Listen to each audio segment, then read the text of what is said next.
MQM,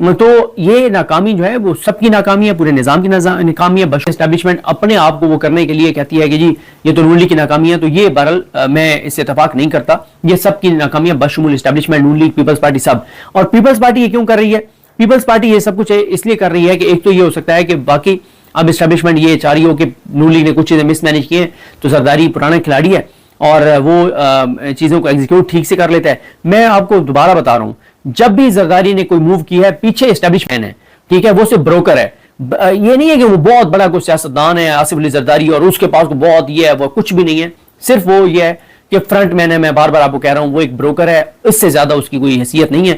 اور وہ جو ہے وہ پیچھے سب کچھ کوئی اور کر کے دیتا ہے اور آگے صرف اس کا فیس ہوتا ہے. تو یہ ہو سکتا ہے کہ نئی جو کوشش ہے اس میں یہ ہے کہ نون لیگ کو سائڈ پہ رکھ کے اور بلاول کو آگے اتارا گیا ہو.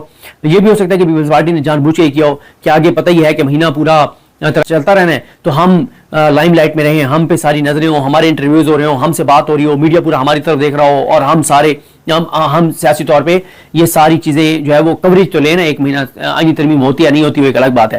ایک چیز اس میں اور بھی ہو سکتی ہے کہ بلاول بھٹو ایکٹیو ہو کے انٹرویوز دے کے جو خوش آمدیں کر رہے ہیں منصور علی شاہ صاحب کی, وہ شاید اب انہیں پتا تو ہے کہ ہم نے منصور علی شاہ کا راستہ روکنے کے لیے ہم نے اور نون لیگ نے پورا اپنا پورا زور لگایا جہاں کا لگا سکتے تھے, ایم کے ایم سمیت. تو یہ ہو سکتا ہے کہ بلاول اب اپنی لائن سیٹ کر رہے ہیں منصور علی شاہ صاحب کے ساتھ, کیونکہ بلاول کو بھی اس بات کا پتہ ہے کہ جتنے کرپشن اور لوٹ مار کے ان کے خاندان کے کیسز پڑے ہوئے ہیں, اگر آج منصور علی شاہ صاحب یا کوئی بھی جج جو پاکستان کا سوچے, جو اپنے حلف کا سوچے, جو آئین پاکستان کا سوچے, جو اس 25 کروڑ لوگوں کا سوچے, اور وہ ان کا ٹھیک ہے ان کا ایک منصور علی شاہ صاحب کا ایک تھا کہ نیب ترمیم انہوں نے بحال رکھی اور بندیال صاحب اور رجاء الحسن صاحب نے قلعدم کی, لیکن کسی بھی فورم پہ اگر وہ اس بات کو انشور کر لیں کہ ان کے کیسز چلیں, اینٹی کرپشن میں چل جائیں, نہ چلیں نیب میں, اینٹی کرپشن میں چل جائیں اور جج وہاں پہ انڈیپینڈنٹ ہو, تو یہ کنفرم ہے کہ یہ پورا خاندان زرداری کا بھی پورا جیلوں میں ہوگا. اور ان کے تو اتنے ٹھوس شواہد موجود ہیں, چیک تک موجود ہیں, ٹرانزیکشنز تک موجود ہیں, پیپر ٹریل مکمل موجود ہے. اس کے بعد بلاول کہتے ہیں کہ 63 میں ہم نے چینجنگ کرنی تھی کیونکہ وہ جو سپریم کورٹ کا فیصلہ ہے بندیال صاحب کا, رجاء الحسن اور منیب اختر کا, وہ غیر آئینی فیصلہ ہے, اور ووٹ جو ہے وہ بنیادی حق ہے. بھائی ووٹ بنیادی حق ہے. ایک بندہ جس نے کا نمائندہ ہوں, عمران خان کے نام پہ لوگوں نے اس کو ووٹ دیے, جس کی اپنی حیثیت اور اوقات کوئی نہیں تھی, اور لوگوں نے اس کو ووٹ ڈالا عمران خان کے نام پہ, اور وہ بعد میں جا کے اور عمران خان کے نظریے کے خلاف ووٹ دے دیتا ہے. تو یہ کہاں سے آ گئی, اس کا حق آ گیا؟ ٹھیک ہے, ہاں اس کا حق تب ہے کہ وہ ریزائن کرے, ریزائن کر کے جا کے الیکشن لڑے, اور الیکشن لڑ کے آ کے پھر بن کے دے دے ووٹ. تو یہ بالکل ایک تاریخی فیصلہ تھا پاکستان کے فیوچر کے لیے, پاکستانیوں کے فیوچر کے لیے, جو بندیال صاحب کا, رجاء الحسن صاحب کا اور منیب اختر صاحب کا فیصلہ تھا کہ جو بھی سیاسی جسم فروش ہوگا کا نہ صرف یہ ہے کہ ووٹ کاؤنٹ نہیں ہوگا بلکہ وہ ڈی سیٹ بھی ہوگا. تو یہ بالکل انہوں نے ٹھیک کیا تھا, یہ پاکستان کو آگے لے جانے کے لیے تھا, ورنہ تو یہاں پہ یہ سیاسی جسم فروشی تو یہاں منڈیاں لگی ہوئی ہیں, زرداری بروکر جو ہے وہ تو یہ خریدنے میں ماہر ہے یہ چیزیں. اچھا, اس کے بعد وہ کہہ رہے ہیں کہ ہم نے ووٹ, ہم نے یہ کرنا تھا کہ ووٹ اس کا کاؤنٹ ہوگا چاہے وہ ڈی سیٹ ہو جائے. پھر وہ کہتے ہیں کہ جو میڈیا میں ڈرافٹ چل رہا ہے وہ ٹھیک نہیں ہے.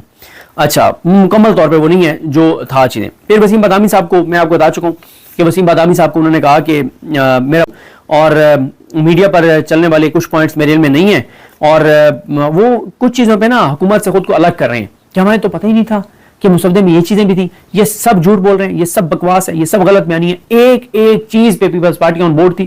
پیپلز پارٹی اپنی روح کسی اور کے حوالے کر چکی ہے, پیپلز پارٹی اپنا سیاسی جسم کسی اور کے حوالے کر چکی ہے, یہ اپنی سیاسی روح کسی اور کے حوالے کر چکے ہیں.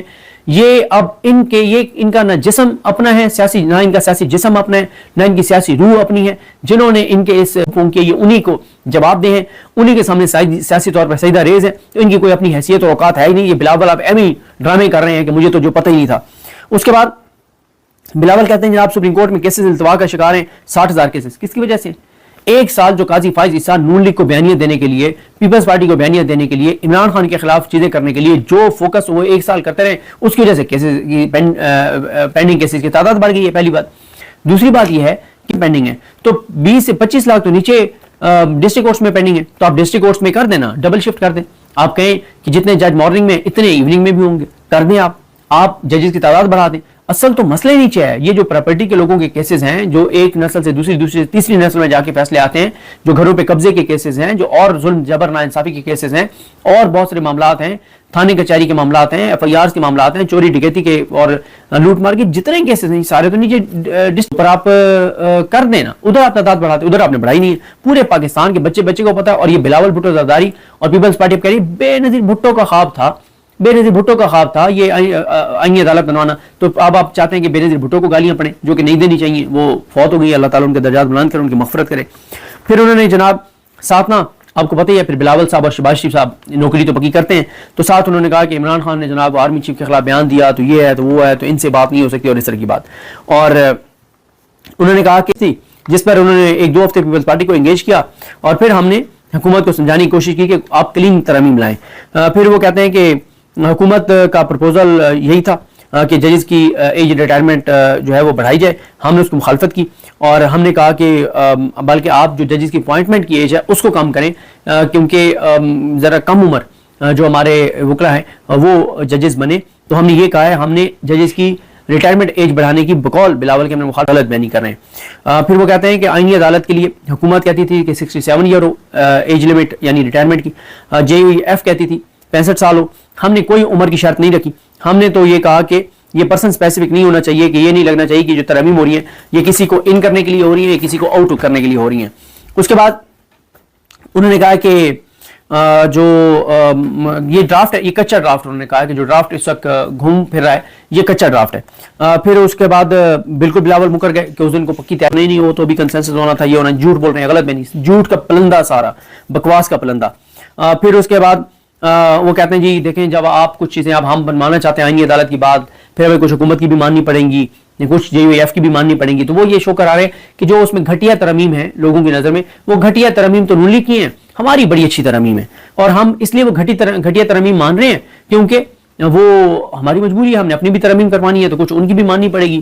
اچھا پھر وہ کہتے ہیں جی منصور علی شاہ کو متنازع نہیں بنانا چاہیے. اور پھر انہوں نے پوچھ لیا بدنامی صاحب نے کہ منصور علی شاہ صاحب اگلے چیف جسٹس ہوں گے. انہوں نے کہا جی بالکل اگلے چیف جسٹس منصور علی شاہ ہوں گے. اس سے اندازہ ہوتا ہے کہ ان کو بھی پتہ چل گیا کہ کام پہ ٹانگ گئی ہیں اور یہ ناکام ہو گئے, تو اب یہ آگے اپنی لائن سیٹ کر رہے ہیں منصور علی شاہ صاحب کے ساتھ. پھر انہوں نے یہ بھی کہا, قاضی فیصل صاحب کی بھی خیر بہت تعریفیں کی کہ اگر وہ آئینی عدالت میں آ جاتے ہیں تو تاکہ ان کے ساتھ بھی لائن سیٹ ہو. اچھا اس کے بعد ملٹری کورٹ سے کی وہ کہتے ہیں تجویز تھی, ہم نے مخالفت کی. آرٹیکل 8 میں ترمیم کرنا چاہتے تھے, ہم نے اس کی مخالفت کی اور ہم نے کہا کہ جی آپ جوائنٹ سیشن بلائیں اگر آپ ملٹری کورٹس نئی بقول بلاول بھٹو زرداری کے. یہ ہے اوقات نواز شریف کی, یہ ہے اوقات شہباز شریف کی, یہ ہے اوقات ان کے پورے خاندان کی, ان کی پوری جماعت کی. اور پھر ہمیں وسیم عباسی صاحب ہمارے بڑے پیارے دوست ہیں, بڑا میرا احترام کا تعلق ہے. پھر وہ کہتے ہیں جناب وسیم عباسی صاحب کے میاں نواز شریف کو جب مسودہ دیکھا مسودہ, میاں صاحب تو فوراً میاں صاحب نے گاڑی میں بیٹھے, انہوں نے کہا جی میں نے نہیں ووٹ دینا. میں بسد احترام وسیم عباسی صاحب سے اختلاف کرتا ہوں. میاں نواز شریف کی نہ تو اتنی حیثیت ہے نہ اوقات ہے کہ میاں صاحب کو ذرا چیک کریں کون وہاں سے کس طرح سے لائق تھا اور کون ہے جو میاں صاحب کو لندن نہیں جانے دے رہا, کہ جب تک یہ آپ آئینی ترمیم نہیں کریں گے آپ لندن نہیں جا سکتے. کس نے میاں صاحب کو روکا ہوا ہے اور کتنے منت ترلے اس وقت جاری ہیں, یہ ذرا وسیم عباسی صاحب خود چیک کر لیں. اس کے بعد یہ ساری چیزیں ہوئی ہیں. دیکھیں میں نے آپ کو بتا دیا کہ لگتا یہی ہے کہ غلط فہمیوں کا تو بہرحال ٹھیک ہے اسٹیبلشمنٹ کی اس میں ناکامی ہے, لیکن اسٹیبلشمنٹ اب یہ سارا ملبہ بظاہر تو اسٹیبلشمنٹ کے لوگ جو ہیں وہ فیصل واڈر صاحب جو اسپوکس پرسن ہے اسٹیبلشمنٹ کے, وہ یہ نہیں کہہ رہے کہ اسٹیبلشمنٹ کی ناکامی تھی, اور حکومت تو کہتی ہے کہ ہم نے تو نمبر پورے کرنے ہی نہیں تھے, ہماری تو اپنی پارٹی کے بندے انہوں نے پورے کر کے دینے تھے اسٹیبلشمنٹ نے, تو نون لیگ اسٹیبلشمنٹ پہ ڈال رہی ہے. پیپلز پارٹی جو ہے وہ نئے ایک وہ کھول کے آگے.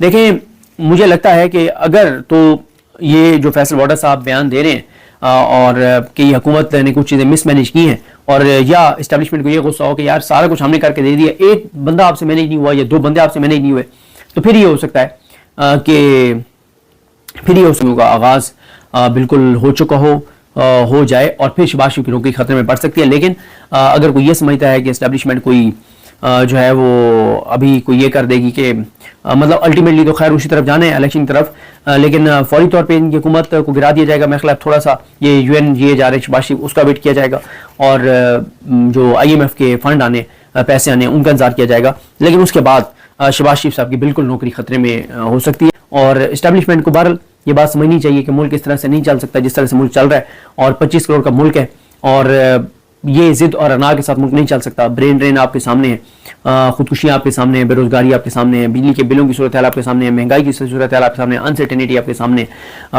ہر چیز جو ہے وہ ہر معاملہ آپ کے سامنے ہے. تو جاتے جاتے ایک چیز اور وہ ہے کہ ایم ڈی کیٹ کا جو ٹیسٹ ہے, اسٹوڈنٹس کی بہت زیادہ کمپلینٹس آ رہی ہیں, اور اس میں اسٹوڈنٹس کا ایک پر ٹائم جو ہے وہ نہیں ملا تیاری کا, ٹوٹل 1.5 ماہ میں ملا ہے. اس سے پہلے جو ٹرم سے ان کو زیادہ ٹائم ملا ہے, اور بڑی اس وقت کنسرن بھی ہے اسٹوڈنٹس کے اندر, ان کے والدین کے اندر. تو حکومت کو اس معاملے کو اور فارم 47 والوں کو اس معاملے کو دیکھنا چاہیے, کیونکہ بچے بہت زیادہ ڈسٹرب ہیں. اور پہلے بھی ہم نے دیکھا, خدا نہ کرے کہ یہ اتنا سینسٹیو معاملہ ہوتا ہے کہ اس میں خودکشیوں کی بھی اطلاعات آتی ہیں, کیونکہ طلبہ اتنے سینسٹیو ہوتے ہیں میڈیکل میں داخلہ لینے کے لیے, میڈیکل کالجز میں داخلہ لینے کے لیے. اور ڈاکٹر وقت کو فارم 47 والی ہے, ظاہر ہے انہیں کو کہنا پڑے گا کہ اس معاملے کو دیکھیں. اگر اسٹوڈنٹس کو یہ کم ٹائم ملا ہے, ان کو ٹائم زیادہ ملنا چاہیے, تیاری کا ٹائم ملنا چاہیے, اور ان کا یہ تھوڑا سا اگر ٹیسٹ آگے بھی چلا جائے گا تو کوئی اس میں حرج نہیں ہے. لیکن اسٹوڈنٹس کے کنسرنز جو ہیں ان کو ایڈریس کرنا چاہیے, بجائے اس کے کہ اسٹوڈنٹس پھر وہ احتجاج کے لیے نکلیں, پھر رولا پڑے, پھر یہ چیزیں ہوں وہ چیزیں ہوں.